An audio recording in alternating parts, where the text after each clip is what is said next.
Queridos amigos, que alegria mais uma vez pela nossa TV A Caminho da Luz, o programa Estudando as Obras de André Luiz, o livro No Mundo Maior, do Espírito de André Luiz, pelas mãos iluminadas de Francisco Cândido Xavier. É com alegria que nós nesse momento agradecemos a você pela sua audiência, por estar conosco acompanhando essa obra tão fantástica. Histórias que todos nós conhecemos do dia a dia. Casos de aborto, casos de alcoolismo, casos de suicídio, casos de traição. São tantas histórias do nosso cotidiano que nós não conhecíamos as repercussões espirituais e hoje nós estamos passando a ter. Nós vamos estudar hoje o capítulo 15º, Apelo Cristão. Vocês lembram que um dos primeiros capítulos nós estudamos Eusébio, aquela figura luminar que estava num lugar que era um tipo de vamos dizer assim, um jardim, um bosque, e ele estava falando para os espiritualistas, que eram aqueles que estavam encarnados e à noite saíram do corpo para ouvir uma mensagem de esperança. É aqueles que estavam começando o trabalho na zona espiritualista, ou seja, o espiritismo, a Umbanda, a Quimbanda, o Candomblé, todas essas seitas que acreditam, ou todas essas religiões que acreditam na vida após a morte, e que acredita na comunicabilidade dos espíritos. Nós vamos agora estudar um capítulo muito interessante, uma reunião similar, só que envolvendo católicos, evangélicos, cristãos, numa mensagem muito profunda para as suas reflexões. Antes disso, tudo bem, André Luiz? Tudo bem, querido Sérgio, que possamos ter um programa de muita paz, de muita luz. Abraçamos a cada um que está nos acompanhando, um abraço, apesar de virtual, cheio de carinho, pelas mensagens, pelo estímulo. Que Jesus abençoe o nosso encontro através deste programa. Nós vamos então estudar o capítulo 15º, Apelo Cristão. Estavam prestes a terminar minhas possibilidades de estudo em companhia de Calderaro, quando, na véspera da prometida visita às cavernas do sofrimento, o estimado assistente me convidou a ouvir a palavra do instrutor Eusébio, que, naquela noite, se dirigiria a algumas centenas de companheiros católicos romanos e protestantes das igrejas reformadas, ainda em trânsito nos serviços da esfera carnal. São irmãos menos dogmáticos e mais liberais que, em momentos de sono, se tornam suscetíveis de nossa influência mais direta, pelas virtudes de que são portadores, tornam-se dignos das diretrizes dos planos mais altos. Não ocultei a estranheza que me tomara de assalto ante a informação, mas Calderaro ajuntou sem demora. Importa compreender que a proteção divina desconhece privilégios. A graça celestial é como o fruto que sempre surge na fronde do esforço terrestre. Onde houver colaboração digna do homem, aí se acha o amparo de Deus. Não é a confissão religiosa que nos interessa em sentido fundamental, senão a revelação de fé viva, a atitude positiva da alma na jornada de elevação. Claro é que as escolas da crença variam, situando-se cada uma em um círculo diferente. Quanto mais rudimentar é o curso de entendimento religioso, maior é a combatividade inferior que traça fronteiras infelizes de opinião e acirra hostilidades deploráveis, como se Deus não passasse de um ditador em dificuldades para manter-se no poder, constituindo o espiritismo evangélico prodigioso núcleo de compreensão sublime. É razoável seja considerado uma escola cristã mais elevada e mais rica, possuindo tamanhas bênçãos de conhecimento e de amor. Cumpre-lhe estendê-las a todos os companheiros, ainda quando esses companheiros se mostrem rebeldes e ingratos, em consequência da ignorância do que ainda não conseguiram afastar-se. A compaixão de Jesus poderia ser medida pelo estado de evolução daqueles que o seguiam de perto, diante da mente encarcerada no vaidoso intelectualismo de muitas personalidades importantes de sua época. Vemo-lo inflamado de energia divina. Pelo contrário, em Jerusalém, no último dia, à frente do populacho exaltado e ignorante, arraigado, embora aos princípios da crença, encontramo-lo silencioso e humilde, solicitando perdão para quantos o feriam. Então hoje nós vamos ver no capítulo 15 o mesmo que nós vimos no capítulo 2, uma preleção de Eusébio. Naquela ocasião, aos espiritualistas, nesta ocasião, aos católicos e aos protestantes. Aqui nós vemos que rótulo religioso, às vezes nós brigamos muito por coisas que deveríamos unir mais e combater mais determinadas situações que nós, as religiões juntos, poderiam unir-se. Há muitas coisas em que caminhamos na mesma senda, no mesmo entendimento, mas que às vezes, para ver qual é a maior, qual é a melhor, esquecemos de que o Deus é o mesmo, Jesus é o mesmo e o exemplo do Cristo é o mesmo. Aqui ele está falando dos católicos e dos protestantes menos ortodoxos, aqueles que já dão abertura para o lado espiritual.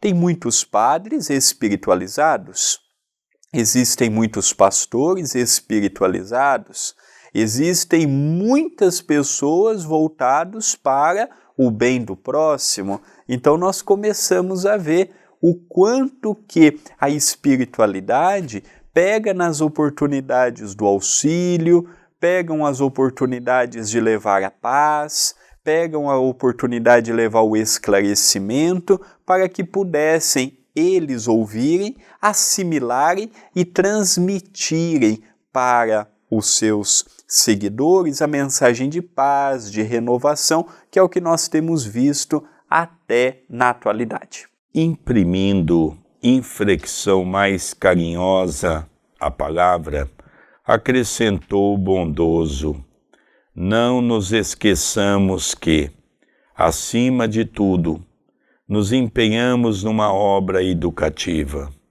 Salvar alguém ou socorrê-lo não significa subtrair o interessado à oportunidade de luta, de alçamento ou de edificação. Constitui amparo fraternal para que desperte e se levante, entrando na posse do equilíbrio que caracteriza aquele que o ajudou.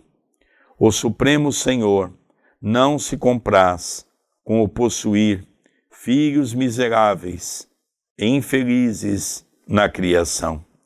Espalha bênçãos e dons, riquezas e facilidades, eternas a mães cheias, esperando apenas que cada um de nós se disponha a reger com sabedoria o patrimônio próprio.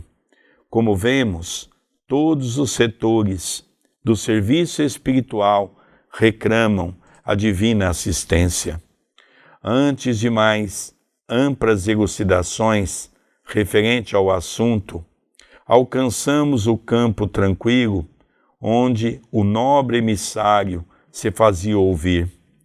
De relance, observei que a reunião, agora, não se assinalava por grande número de colegas encarnados, que ali se contavam por poucas centenas, assistidos por quantidade considerável de cooperadores da nossa esfera de ação.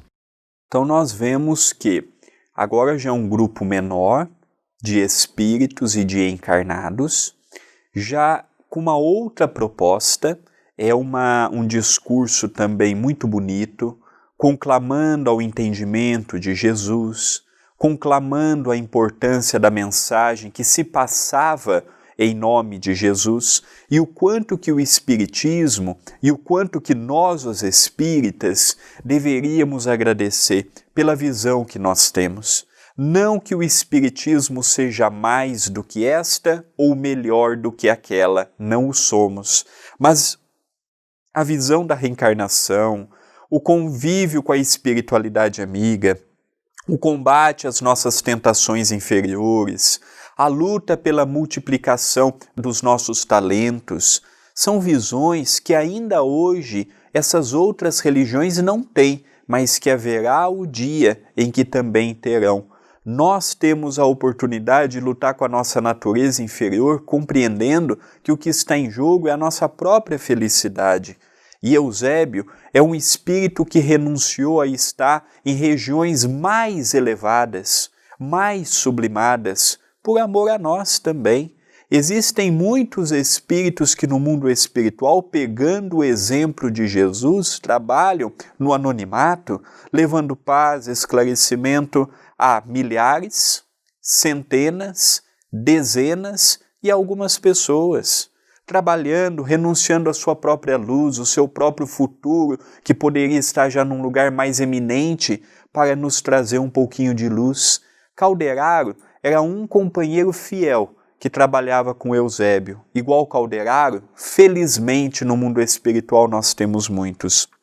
Igual Eusébio, felizmente no mundo espiritual nós temos muitos. E hoje nós podemos nos candidatar a ser um trabalhador. Nosso trabalho na senda do bem não gera repercussão apenas nessa existência. É um projeto muito maior que pode nos preparar para um porvir no mundo dos espíritos. Dando continuidade, o luar balsamizava docemente o arvoredo que se inclinava à passagem do Favônio, imponente pela claridade sublime que lhe aureolava a figura veneranda. Eusébio, ao que me pareceu, havia iniciado a pregação desde muito. Extasiados, os ouvintes registravam-lhe o verbo tocado de luz celestial, com pasmo indisfarçável, a lhes alterar as fisionomias, confundidos e ajoelhados em grande número. Na relva fresca, sentiam-se repentinamente transportados ao paraíso.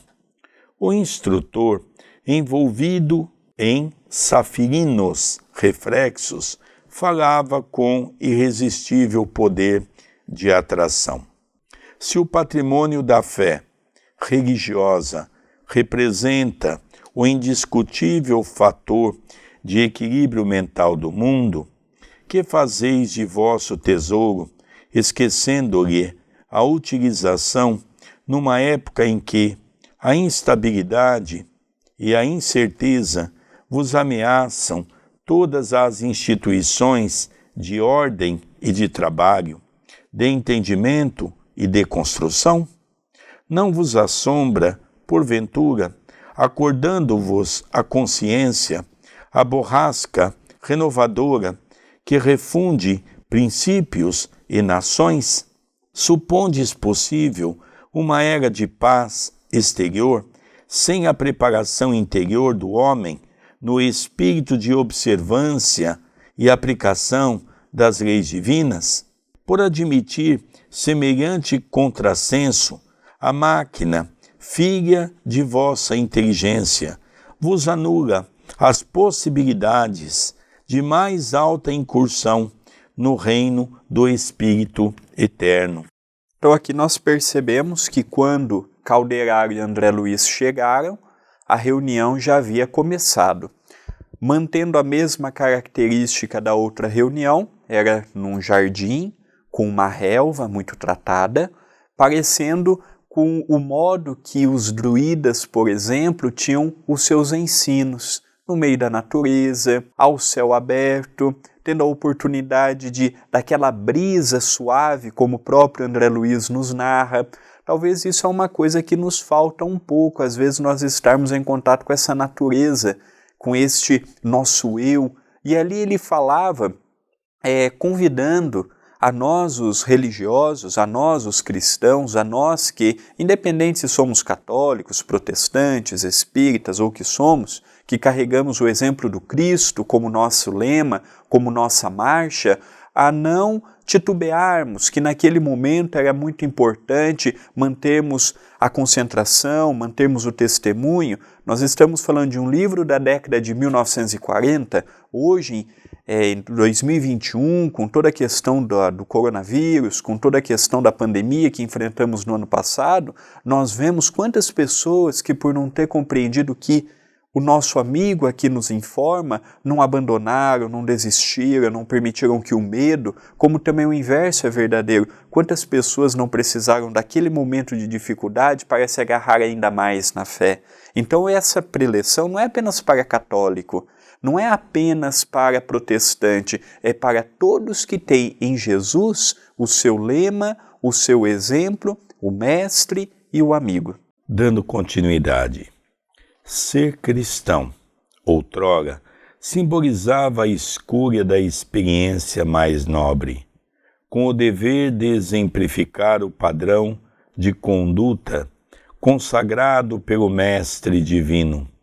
Constituía ininterrupto combate ao mal com as armas do bem, manifestação ativa do amor contra o ódio, segurança de vitória da luz contra as sombras, triunfo inconteste da paz construtiva sobre a discórdia destruidora. Ante o Moloque do Estado romano, convertido em imperialismo e corrupção. Os sectários do Evangelho não se expunham a polêmicas mordazes, não se enredavam nas teias do personalismo dissolvente, não dilapidavam possibilidades preciosas a erigir fronteiras dogmáticas, entreamavam-se em nome do Senhor e ofereciam a própria vida em penhor de gratidão àquele que não trepidara em seguir para a cruz. Por amor a todos nós, erguiam seus mais sublimes santuários na comunhão com os princípios santificantes que os identificavam com o Salvador do mundo. Sabiam perder vantagens transitórias para conquistar os imperecíveis tesouros celestiais. Sacrificavam-se uns pelos outros na viva demonstração do devotamento fraternal, repartiam os sofrimentos e multiplicavam os júbilos entre si, morriam em testemunhos angustiosos para alcançar a vida eterna, guerreavam os desequilíbrios de sua época e de seus contemporâneos, não a golpes de maldição, nem a fio de espada, mas pela prática da renunciação, submetendo-se a disciplinas cruéis e revelando nas palavras, nos pensamentos e nos atos a mensagem sublime do Mestre que lhes renovara os corações. Então nós vamos ver uma preleção em que são comentários, então fica um programa um pouco mais truncado, diferente do programa passado que tinha muito diálogo, tinha muita observação. Aqui não, aqui nós vemos um espírito em que não temos dúvida de que Eusébio caminhou na condição de um desses cristãos, pela sua envergadura, pelo modo que ele falava dos cristãos da antiguidade, mostrando que ele trazia consigo uma vivência daquela época. Então ele fala que no passado tínhamos a necessidade pelo Cristo de dar a vida, de abandonar a família, de ter que fazer uma escolha, de renunciar a muitas coisas para podermos seguir a Ele. E vamos ver o contexto daquela época, aqui ele está falando do passado, e daqui a pouco o contexto da atualidade. O Cristo é o mesmo, mas as guerras são diferentes. Antes lutávamos com a ignorância do mundo. Hoje nós somos convidados a lutar com a nossa própria ignorância para que o exemplo do Cristo frutifique e floresça em nosso ser. E também, André, ele faz uma comparação muito séria do comportamento dos primeiros cristãos e do comportamento dos cristãos na atualidade. Os primeiros davam a vida, iam à morte pelo Cristo. Hoje, nós sequer temos tempo para trabalhar em prol do Cristo e associamos o Cristo às condições financeiras. Então aqui, com muita preocupação, ele diz: desviamos o caminho do Cristo, desviamos o nosso comportamento. Vamos então continuarmos a leitura. Entretanto, herdeiros que sois, daqueles heróis anônimos que transitaram nas aflições de espírito edificado nas promessas do Cristo, que fizestes vós da esperança transformadora, da confiança sem vacilação? Onde colocastes a fé viva que os vossos patriarcas adquiriram a preço de sangue e de lágrimas? Que é do espírito de fraternidade que assinalava os aprendizes da Boa Nova, enriquecidos pelas graças do céu, pouco a pouco olvidastes as portas da revelação divina em troca das comodidades humanas? Construístes entre vós mesmos barreiras dificilmente transponíveis. Intoxica-vos o dogmatismo, corrompe-vos a secessão. Estreitas interpretações do plano divino vos obscurecem os horizontes mentais. Abris hostilidade franca em nome do reino de Deus, que significa amor universal e união eterna.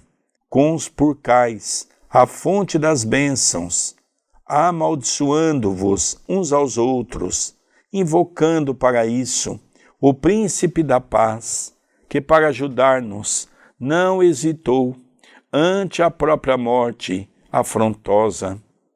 A que delírio chegastes, estabelecendo mútua concorrência, a imaginária obtenção de privilégios divinos? Antigamente, os companheiros do Cristo disputavam a oportunidade de servir. No entanto, na atualidade, procurais as mínimas ocasiões de serdes servidos. Reverenciais no Senhor a luz dos séculos e mantendes-vos nas sombras do nefando egoísmo. Proclamais nele a glória da paz. Incentivais a guerra fratricida, em que homens e instituições se trucidam reciprocamente. recorreis ao Divino Mestre, centralizando em sua infinita bondade a fonte inesgotável do amor. Entretanto, cultivais a desarmonia no recôndito do ser. Por que estranhas convicções? Supondes conquistar o paraíso à força de afirmativas labiais? Esquecestes que o Verbo divino, em seus fundamentos, é sempre criador? Como admitir a redenção ao preço de simples palavras, a que nenhum significado objetivo emprestais pelas atitudes? Todavia, é imperioso reconhecer o caráter sublime de vossa tarefa no mundo. Aqui nós vamos perceber que a conversa de Eusébio é para os católicos romanos e para os evangélicos. E ele faz uma comparação exatamente mostrando o cristianismo no seu primórdio, o cristianismo na sua primeira hora, que foi com a vinda de Jesus, e o cristianismo na atualidade, onde se desviou dos caminhos. Então ele chama a atenção que nós precisamos tomar cuidado, isso no caso os católicos e os evangélicos, porque nós desviamos a mensagem do Cristo. Nós deturpamos a mensagem do Cristo. Ele fala da ociosidade, nós então ficamos ociosos com referência ao trabalho do Cristo, precisamos nos atentar em ajudar ao próximo. Então aqui é uma advertência para que não fique apenas dentro do templo religioso, apenas orando para Jesus. Nós temos que sair do discurso e irmos para a prática. Vamos então dar continuidade na leitura. Jesus fundou a religião do amor universal, que os sacerdotes políticos dividiram em várias escolas orientadas pelo sectarismo injustificável, malgrado esse erro lastimável dos homens. A essência dos vossos princípios é aquela mesma que sustentou a coragem e a nobreza dos trabalhadores sacrificados nos primeiros dias do cristianismo. Porque alguns missionários das verdades religiosas olvidassem a paternidade divina, se permitissem desmandos da autoridade, preferindo a opressão e a tirania, não sois menos responsáveis agora pelos sagrados depósitos que Jesus nos confiou, destinados aos serviços de elevação humana e de santificação da terra. Então aqui ele fala que Jesus, ele fundou o amor. Ele não fundou nenhuma religião, ele deixou princípios, seguidores, segmentos da sua mensagem, que ao longo do tempo, algumas foram modificadas, outras foram esquecidas e outras foram negadas, mas que Jesus mesmo, ele nunca fundou religião alguma. Aqui ele fala um outro grande perigo, misturar religião com política. Religião tem o seu compromisso, política tem o seu compromisso. Quando se mistura, a gente vai tender para o nosso lado. Então, se eu sou um político católico, eu vou tender para o catolicismo. Se eu sou um político evangélico, eu vou caminhar pela senda dos meus interesses, como se eu for um político espírita, pelos interesses do espiritismo. E aqui Eusébio fala que isso é um perigo, que nós deveríamos ter uma política isenta da religiosidade, para que não haja fanatismo, extremismo e para que não haja também privilégios, como nós vimos nestes últimos 2000 anos, da Igreja associando-se aos reis, às cortes, interferindo na vida social de determinados reinados, até para poder enriquecer o cofre das religiões tradicionalistas da época. É uma advertência para nós na atualidade. Por isso que uma sociedade ela tem que manter laica, ela tem que manter isenta de uma religião principal, oficial. É o nosso coração escolhendo o caminho que seguimos. É por isso que ele fala nessa frase aqui que o que sustentou o cristianismo na sua base, no início, foi a coragem e a nobreza dos trabalhadores sacrificados nos primeiros dias do cristianismo. Então nós sabemos das questões das mortes nas arenas. Então nós conhecemos um pouco de toda essa história. Vamos continuar aqui a leitura. O Evangelho, em suas bases, guarda a beleza do primeiro dia, sofisma algum. Conseguiu empanar o brilho de amai-vos uns aos outros, como eu vos amei. Perante os desafios do céu, credes, acaso, servir a Deus, encarcerando os serviços da fé nos templos suntuosos? A pompa do culto exterior só faz realçar o desatino de vossas perigosas ilusões acerca da vida espiritual. Infrutífera seria a divina missão do Mestre, se a boa nova permanecesse circunscrita às trincheiras sectárias, onde presunçosamente vos refugiais, com o objetivo de inflamar a execranda fogueira das hostilidades simuladamente cordiais.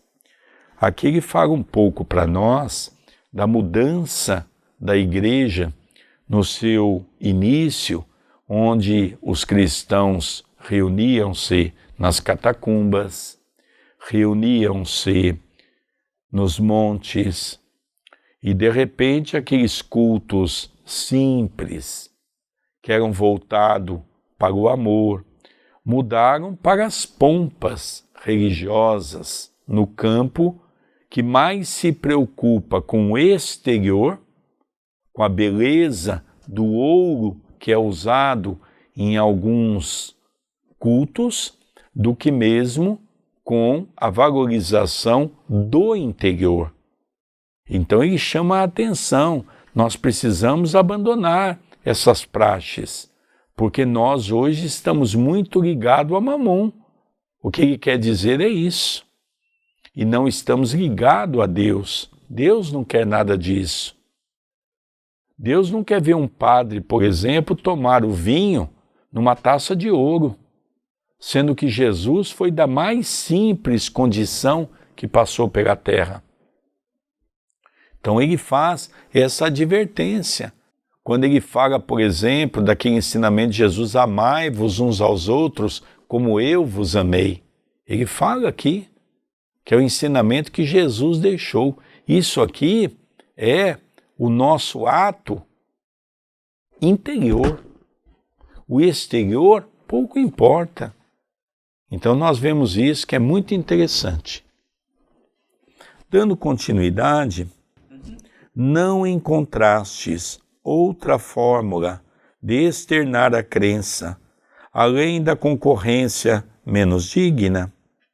Em vão, ergueis castelos de opinião para o verbalismo sem obras, porque, se a morte surpreende o materialista revel, descortinando-lhe o realismo da vida, o túmulo abre também o tribunal da reta justiça a quantos se valeram da religião para melhor dissimular a indiferença que lhes povoa o mundo íntimo. Não julgueis, esteja a fé consagrada ao menor esforço. Qual ocorre a ciência? A religião tem o seu trabalho específico no mundo, força equilibrante do pensamento.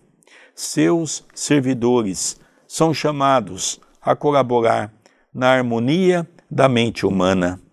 Na atuação da fé positiva reside a força reguladora das paixões, dos impulsos irresistíveis, da animalidade de que todos emergimos no processo evolucionário que nos preside a existência. Jesus, por isso, não confinou seus ensinamentos ao círculo estreito dos templos de pedra. Reverenciou, em verdade, os monumentos que recordassem os lugares santos da oração, consagrados às manifestações superiores do Espírito. Entretanto, não se cristalizou nas atitudes adorativas. Viveu conquistando amigos para o reino do céu. Então aqui nós vemos uma frase que é muito interessante. Não julgueis esteja a fé consagrada ao menor esforço. O trabalho com Jesus, ele requer o esforço de nossa parte. Então nós vemos que nestes últimos 2000 anos, houve uma diferença drástica. As pessoas compreendiam Jesus e não preocupavam-se apenas em falar de Jesus, preocupavam-se em viver Jesus. Na atualidade se inverteu. Hoje nós temos brilhantes pessoas falando de Jesus, mas nós temos poucas pessoas que verdadeiramente seguem o seu exemplo. Por isso que as religiões estão tão desacreditadas, porque eu falo uma coisa, mas eu vivo outra. Eu prego de uma forma, mas na minha intimidade eu sou uma pessoa totalmente diferente. Essa é a diferença. É aquele cristão, independente da escola religiosa, que sabe muito, que pode muito, que conhece muito, que leva a mensagem a muitas pessoas, mas na hora dele chamar para o trabalho, fica apenas preso à igreja, fica apenas preso ao seu núcleo de pessoas afins e esquece que a fé, para ser ativa, ela tem que ser laboriosa, ela tem que gerar os seus frutos, porque do contrário passa a ser uma fé morta, passa a ser um trabalho morto, porque só tem a beleza das palavras, mas não tem a beleza do trabalho e dos ensinos pelo exemplo. Não impôs aos seus seguidores normas rígidas de ação. Pedia-lhes amor e entendimento, fé sincera e bom ânimo para os serviços edificantes. Aproximando-se de Madalena, não extravaga em baldas conversações. Interessa-lhe o coração no sublime apostolado renovador. Visitando Zaqueu, abençoa-lhe o esforço nobre e construtivo. Dirigindo-se à mulher samaritana, não desce às contendas inúteis. Impressiona-a pelo contato de sua alma divina, fazendo-a abandonar o velho cântaro da fantasia, para que busque as fontes eternas, convivendo com cegos e leprosos, loucos e doentes, de todos os matizes, exemplificou a vida social, baseada na fraternidade mais pura e nos mais elevados estímulos à santificação. Por fim, imolado na cruz, seus 2 últimos companheiros eram ladrões confessos, aos quais não hesitou dirigir a palavra fraterna, inflamada de amor. Como invocar-lhe o nome para justificar os desvarios da separação por motivos de fé?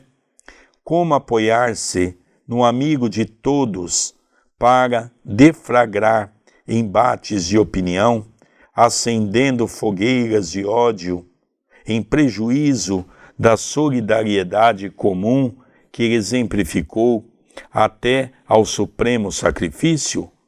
Não será denegrir-lhe a memória, difundir a discórdia em seu nome? Que é um outro problema que nós vemos na atualidade. Pegar o nome de Jesus para criar as dissensões, para criar o menosprezo para a opinião de alguém que milita numa outra religião, usarmos o nome de Jesus para fazermos petitórios infundados, como vimos no ano passado, no meio de uma pandemia, no meio de uma crise, pessoas pegando feijão, pegando farinha, pegando não sei o quê, e dizendo que Deus estava abençoando e iriam estar isentos do vírus. É brincarmos com o nome de Jesus. É colocarmos o nome de Jesus, com todo respeito às pessoas que fazem isto, no ridículo. Então é isto que Eusébio nos alerta, a termos mais seriedade, porque Jesus não merece da nossa parte o sarcasmo que muitas vezes o seu nome é envolvido. Você sabe, André, que se eles usassem até o nome de Jesus só, o pior é que eles falam em nome de Deus. Eles se apresentam como missionário que já não conversa mais com Jesus. Jesus já é café pequeno. Ele já conversa direto com Deus, o Criador. Veja a prepotência das religiões. E aqui ele nos chama a atenção de Zaqueu, que é considerado um homem impuro, Maria de Madalena, que é considerada uma mulher impura. Eles falam, por exemplo, daquela mulher de Cismaria, e Jesus conversa com ela sobre a água que vem do poço de Deus, que é eterna, e quem a bebe jamais sente sede. Então relata as coisas que todos nós, ainda diante dos nossos erros, podemos nos corrigir a partir do momento em que verdadeiramente passamos a conhecer Jesus. Notei que as palavras do orientador provocavam funda impressão. A maioria dos ouvintes chorava em comoção irrepressível, sentindo-se tocada pelo juízo celeste. Eusébio, que mantinha presa a atenção geral, prosseguiu impávido. Não se vos reclama a transferência do depósito espiritual da crença veneranda. Em todos os setores onde a sementeira do Cristo desabrocha, é possível honrar a divina lei, gravando-lhe os parágrafos sublimes no coração. O que se pede do vosso espírito de crença é o aproveitamento das bênçãos celestiais esparzidas sobre vós em caudalosas correntes de luz. Não limiteis, portanto, a demonstração da confiança no Altíssimo aos cerimoniais do culto externo. Varrei a indiferença que vos enregela as basílicas suntuosas. Convertamo-nos em verdadeiros irmãos uns dos outros. Transformemos a Igreja no doce lar da família cristã, quaisquer que sejam as nossas interpretações. Esqueçamos a falsa afirmativa de que os tempos apostólicos passaram para sempre. Cada aprendiz do Evangelho guarda na própria vida um reduto destinado ao culto vivo do Divino Mestre, perante o qual escoa a multidão dos necessitados todos os dias, amando e socorrendo, crendo e agindo. Jesus amparou a mente desequilibrada do mundo greco-romano, infundindo-lhe vida nova em favor da humanidade mais feliz. Assim, igualmente, cada discípulo da fé redentora pode e deve cooperar no reerguimento dos irmãos frágeis e vacilantes. Fugir ao farisaísmo dos tempos modernos, que se recusa ao auxílio fraternal em nome do gênio satânico, do cisma dogmático. Jesus nunca foi pregador da desarmonia. Jamais endossou a vaidade petulante dos que pelos lábios se declaram puros, mantendo o coração atascado no lodo miasmático do orgulho e do egoísmo fatais. Então ele nos convida a olharmos para as religiões, olharmos para os pontos doutrinários com mais caridade, com menos falsidade na hora de interpretar um ensino, fazer de um templo católico, de um templo protestante, uma casa verdadeiramente de Jesus, e não apenas um petitório de recursos materiais. Ele pede para retornarmos no túnel do tempo e lembrarmos aquela simplicidade, aquele amor que unia os corações daqueles que se voltavam para o Evangelho, pegando o exemplo de Pedro, de João, de Paulo, de Estevão, grandes homens, de grandes mulheres que renovaram a sua vida quando conheceram Jesus e que só entraremos nessa fase quando tivermos a simplicidade não do vestuário, não da fala, mas a simplicidade e a objetividade do que vem a ser um cristão em pleno século XXI. E Jesus também simbolizou nas palavras de Eusébio aquela frase: não sejais como um túmulo, bonito e caiado por fora, podre e embolorento por dentro.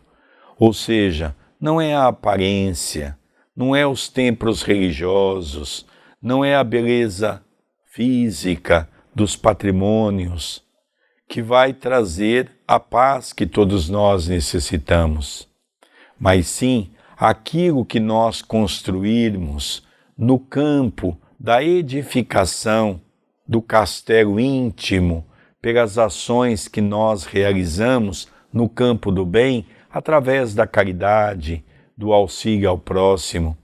Jesus não deixou nenhum livro publicado. Jesus não criou nenhuma religião.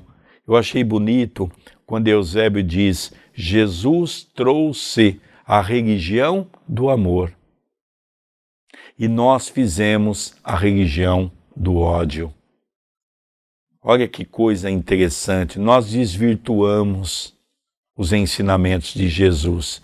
É isso que Eusébio vem conclamar a esse grupo pequeno de encarnados que estavam no desdobramento do corpo físico, e os espíritos estavam ouvindo a importância deles começarem a fazer um trabalho mais voltado para o chamado o cristianismo redivivo ou o cristianismo primitivo, como Jesus nos ensinou.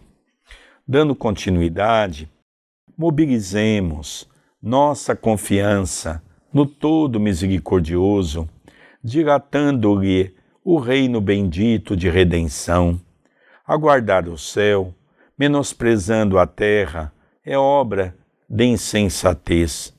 Nenhum de nós peitará a justiça divina, embora permaneçais cultivando muitas vezes a ideia de um comércio ridículo com a divindade. Se um lavrador jamais é postado sem obrigações diretas diante do matagal inculto ou do pântano perigoso, como permanecer sem deveres imediatos junto às paisagens de crime e treva, de inquietação e sofrimento? O irmão caído é nossa carga preciosa. A dificuldade é nosso incentivo santo. A dor é nossa escola purificadora. Abracemo-nos, pois, uns aos outros, em nome do Cordeiro de Deus, que nos reformou a mente, alçando-a a planos superiores, pela ascensão gloriosa por meio do sacrifício. Somente assim, meus irmãos, é possível atender à elevada destinação que nos cabe. Diante do mundo periclitante, alucinado por ambições rasteiras e dominado pelo ódio e pela miséria, sequências das guerras incessantes e aniquiladoras harmonizemo-nos em Jesus Cristo, a fim de equilibrarmos a esfera carnal. Sombras perturbadoras vagueiam em torno de vossos passos e de vossas instituições em ronda sinistra. Evitai a subversão dos valores espirituais. Afugentai as trevas que vos ameaçam as organizações político-religiosas. Temei a ciência que estadeie sem a sabedoria. Livrai-vos do raciocínio que calcula sem amor. Revisai a fé, para que seus impulsos não se desordenem à míngua de edificação. A crosta da terra é atualmente um campo de batalha mais áspera, mais dolorosa. Despertai a consciência adormecida e afeiçoai-vos à lei divina, olvidando o cativeiro multissecular da ilusão. A salvação é contínuo trabalho de renovação e de aprimoramento. Ao mundo atormentado, proclamemos a nossa fé em Cristo Jesus para sempre. Então aquele, nesse momento final, ele faz um resumo de tudo que ele havia dito. André Luiz e Calderaro não chegaram no início da preleção. Quando eles chegaram, Eusébio já estava falando. E aqui ele fala, vamos fazer com mais amor, com menos divisão, com menos rigidez no sentido ortodoxo da palavra. Vamos amar mais, vamos falar de Jesus com mais amor. Vamos pegar os seus exemplos e usar na nossa própria vida. Vamos procurar nas atividades pequenas ou grandes, nas atividades que envolvam poucas ou muitas pessoas, vamos procurar fazer por Jesus, lembrando sempre do que Ele nos fez, da forma que Ele nos ajudou. Então, falando sempre para lembrarmos dos seus exemplos, falando sempre para lembrarmos do seu amor, falando sempre para lembrarmos da sua renúncia, para voltarmos àquele postulado de 2000 anos atrás. É interessante, André, nós notarmos que Eusébio faz questão de frisar que seria uma tarefa muito difícil, porque eles estavam no meio contaminado.